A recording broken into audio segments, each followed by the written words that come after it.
NCOA has been sponsoring National Falls Prevention Awareness Day. We do just a day on the national level, but here in North Carolina we do a whole week. So this year Falls Prevention Awareness Day is on a Saturday. So when it's on a Saturday or Sunday, it makes it a little trickier. So we decided that we would do actually the first full week of fall, which is September 24th through.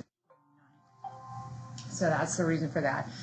Before I launch into resources too much, I wanted to just talk a little bit about NCOA and some of the resources that we offer to make sure that you're aware of them. We are funded through the Administration for Community Living, and we are funded as the National Falls Prevention Resource Center to increase public awareness, serve as a national clearinghouse for tools and resources, and support and stimulate evidence-based falls prevention programs. Again, if you go to this website, we have tons of free resources around falls prevention. Just really encourage you to take a look and use whatever resources that would work for you. Put this up to brag about North Carolina. These are all the states that have had falls prevention grants from ACL, and again at NCOA we support all of these grantees, and there's North Carolina, one of there are 27 states where there's been representation of evidence-based programs. So just really proud that we have gotten that grant twice. Yes. So I know you talked about data at the last meeting, but I wanted to emphasize this again, and just to show a comparison here too. Particularly on the fall death rates, increased 30% in the last 10 years. 30%. This is a CDC slide. You know, what other health issue? Well, I know there's some opioid use. Yeah, okay, opioid use. But there aren't a whole lot where you've seen an increase of 30% in the rates. So and that's not just numbers, that's the rate. So it's a huge issue. $50 billion we're spending as a country annually on falls. And this is specific North Carolina data, and this is what's in the governor's proclamation that we don't have in hand yet, and I'll talk to that in a second. But I did want to make sure you were aware this is the data that's in the proclamation. We are up to almost 16% of our population being 65 and older now in North Carolina. Falls are still the leading cause of fatal and non-fatal injuries for North Carolina residents 65 and older. Again, these are all North Carolina data points. We had 1,086 deaths from falls in 2017, almost 19,000 hospitalizations from falls, and close to 76,000 ED visits, all due to falls for people 65 and older. The leading cause of TBIs, with about 57% of TBIs being caused by falls for people 65 and older. And remember at the last slide that hospitalizations for falls, the national average was 30,000. North Carolina, $45,000 for a fall. And we thank our colleagues at the Division of Public Health in the Injury and Violence Prevention Branch for providing the statistics. So again, these are all in the proclamation once we have that in hand. To talk about Falls Prevention Awareness Day, we contribute to all these numbers that you see in this slide, we meaning North Carolina. NCOA does this wonderful compendium every year of the impact of Falls Prevention Awareness Day. We do a week.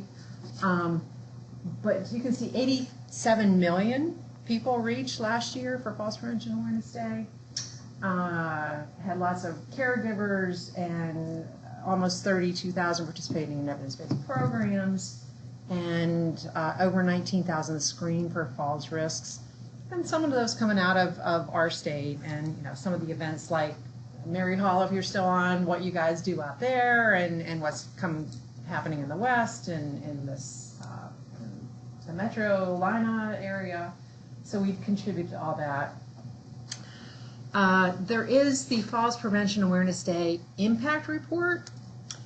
It's on NCOA's website. If your organization is still looking for ways that you can do something for Falls Prevention Awareness Day, this report has what different states and communities have done. Again, we're in there, North Carolina. One of the most creative things that I saw anybody do last year was Arizona had a Light Up the Nights celebration.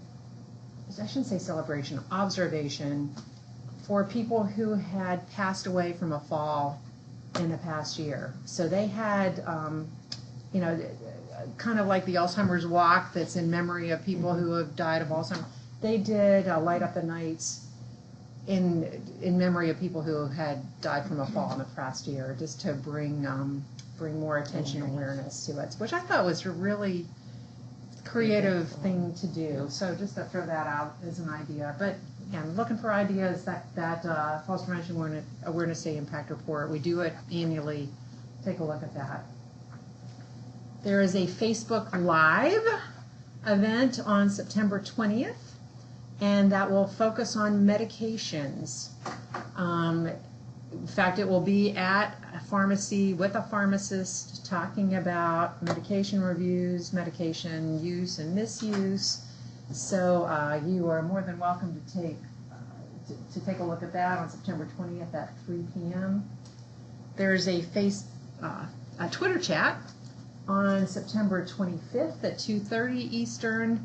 CDC will be part of the Twitter chat, ACL, NCOA, a bunch of other partners, and if you tweet the hashtag, I was going to say the handle, I knew that wasn't quite right. The hashtag is FPAD 2018, and you can join in the conversation there.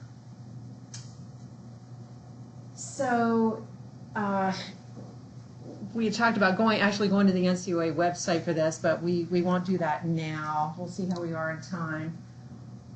But if you just Google ncoa.org/FPAD or just Falls Prevention Awareness Day, you will come to the site, and under Marketing and Media, there's a Media Toolkit. It has a press release that all you have to do is download the press release and put your information in. It is ready to go. There's a PowerPoint presentation. There are other promotional materials, and I'll get into more in those in a second. There are sample tweets, sample things for your Facebook page, to make it as easy as possible for your organization to just take this stuff and run with it. There are infographics and handouts. You can see the whole list there on the Fall Prevention Conversation Guide for Caregivers, Home Assessment and Safety, 6 Steps to Prevent a Fall infographic, which is what you see there on the right-hand side. I was at an event, and somebody had actually downloaded that and laminated it for people to take home. You're welcome to do that. We just ask that any of these materials, just put a little, give NCOA a little credit for for making them, but you can slap your logo on too. That's fine. But these are all free. 6 Steps to Protect Your Loved One from a Fall, Winterize Your Home, osteoarthritis, osteoporosis, both of those in falls. There's an infographic on evidence-based programs and how they have a great return on investment. There are videos, some in Spanish as well as in English. So just a ton of materials on the website that are free for you to use. We've already talked about the PowerPoint promotional materials. The ribbons that you see there, I hope to have those in hand today, but I got a bunch of free ribbons that I'll try to get out to some of you to give to your organizations. Yellow is, if you go to a hospital and somebody is a fall risk, they get the yellow, right? So that's kind of the color for falls prevention. That's the yellow ribbons. So I'd mentioned there's the media toolkit with the social media messages. You can read all those things that are there. We already have the governor's proclamation that was submitted. I submitted that in June. And I got a reply saying, yes, we received it, and as long as we have it 60 days before your event, you will have it in time, but we can't tell you exactly when you'll have it. So we'll have it before Falls Prevention Awareness Week. I just don't know exactly when. But there are some other advocacy tools and resources.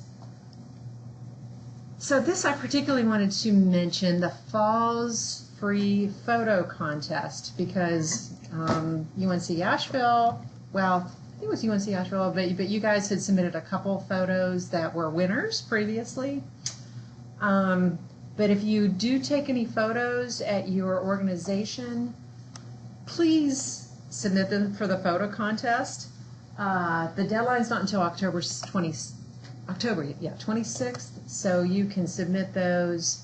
I think there's a limit of 3 photos per organization, but we would love to have your submission. And almost every photo that you have seen in this presentation came through the photo contest.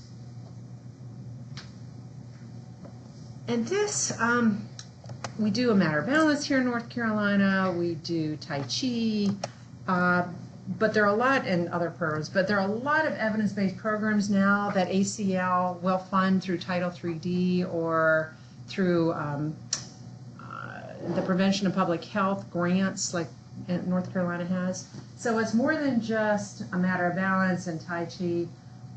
All of these programs are available for those funds. So I just wanted to make sure that you were aware that we're trying to reach different populations of older adults. And we are adding to this list all the time as programs go through the review cycle.